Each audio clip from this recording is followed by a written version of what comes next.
Hello Year 4, and we've got a really nice lesson for today. You're going to draw a picture, so if you've got something that you can draw on, some plain paper and some colouring pencils, that would be fantastic. First of all though, I'd like to read some more of the Mousel Cat. Okay, so I'm going to start at the beginning again because it's been a couple of days. So here we go. At the far end of England, a land of rocks and moorland stretches itself into the blue-green sea. Between its high headlands lie tiny sheltering harbours where the fishing boats hide when the winter storms are blowing. One of these harbours is so small and the entrance between its great stone breakwaters is so narrow that fishermen called it the Mouse Hole. The people who lived in the cottages around the harbour grew fond of the name and they call their village Mouse Hole to this day. They say it in the Cornish way though, Mousel, but you may say it as you choose. Once there lived in the village a cat whose name was Mouser. She had an old cottage and a window overlooking the harbour, an old rocking chair with patchwork cushions and an old fisherman named Tom.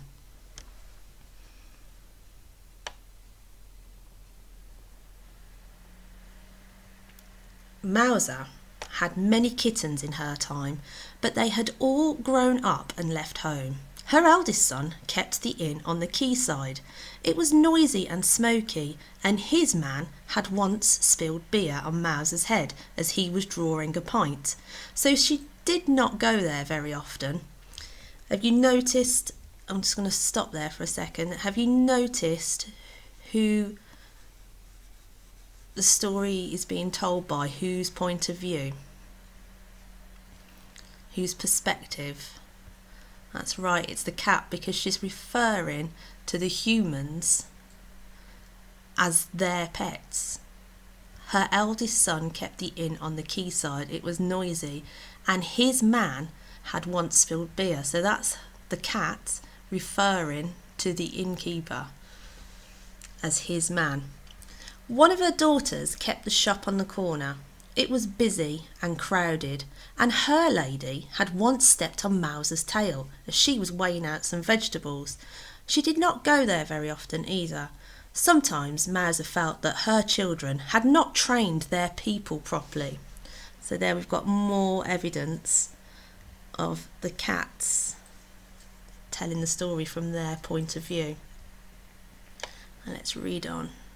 Looking at nice pictures, lovely illustrations. Her own pet, Old Tom, so there she is, Mouser, with her pet, Tom, the fisherman, was very well behaved. He never spilled the cream when he was filling her saucer. He always stoked the range to a beautiful golden glow.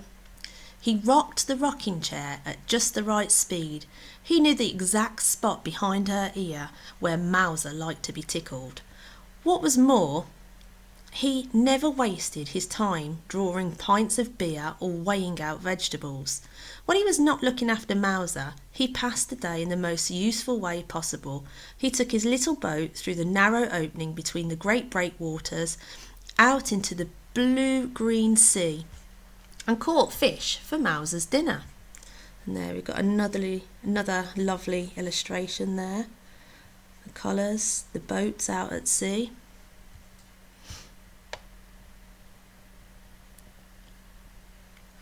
Mouser was very partial to a plate of fresh fish.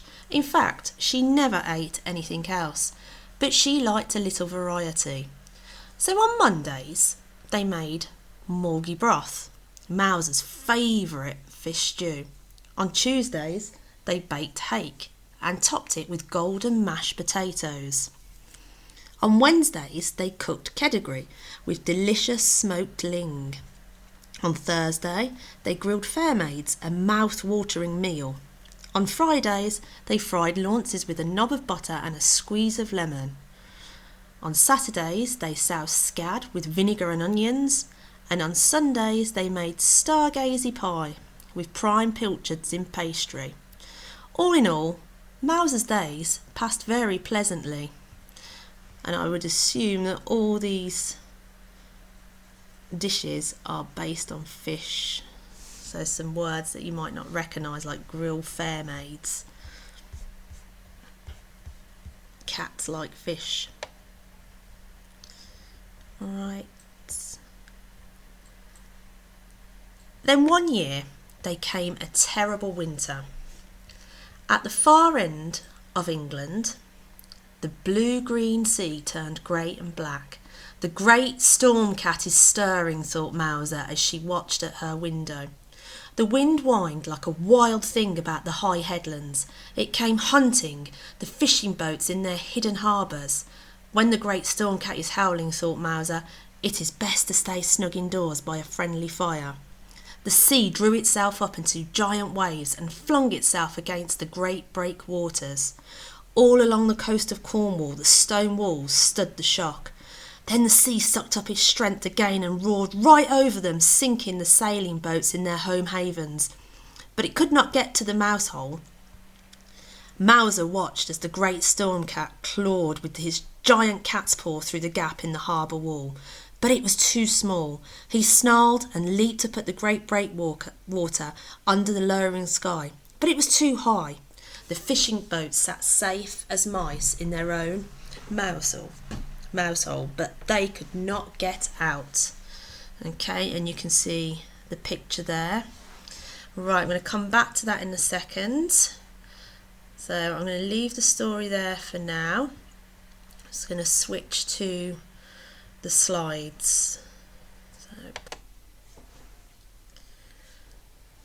Okay, so looking carefully at this picture, what I want us to think about is drawing our own version of the storm.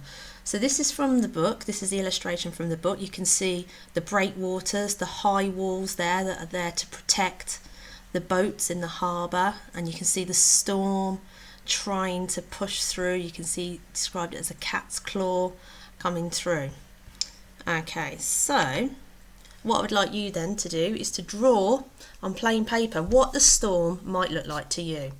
And I've got some words here that you might like to think about as you're drawing. If we can move that out of the way. So we've got, just out of view there, fierce, wild, rough, violent, treacherous. So these are kind of stormy words. Things might be described as fierce, things are very wild, rough, violent, treacherous, not very nice. Okay, so there's some words that you might want to think about as you're thinking about your drawing. Okay, when you've done that, and I expect you to do it now after the video, when you've got your picture, I would like you to have a go at thinking of some words to describe the storm. So just annotate your picture with words that describe the storm, and maybe some sentences and some phrases. So I've got some examples here. So I've got some more pictures of a storm, so not an illustration, actual pictures. And I've wrote things like waves crashing fiercely on the rocks, and violent clouds of sea spray obscured the harbour wall. So the sea spray is all the spray off the waves. Obscured means you can't see it, it's blocking out the harbour wall. So have a think. So have a go at drawing a picture. Don't worry if your drawing's not great. You know, I'm not a brilliant drawer, so I've got these pictures here. You know, have a go and then try and think of some really good adjectives, describing words and phrases that would describe the storm. So there's a couple of examples there. If I go back, you've got words like fierce, wild, rough, violent, treacherous. So if you want to make a note of those before you get on and draw your picture, you might want to do that, and that will help. Okay, so you can pause it there, make a note of those words, make a note of those sentences, or you can always come back to the video to have a look. But I'm going to leave it there. So have a go. So draw a picture of what the storm might look like to you, and then think of some really good words, adjectives that would describe that storm. Okay, and I will look forward to seeing your work on Dojo. I'll speak to you soon.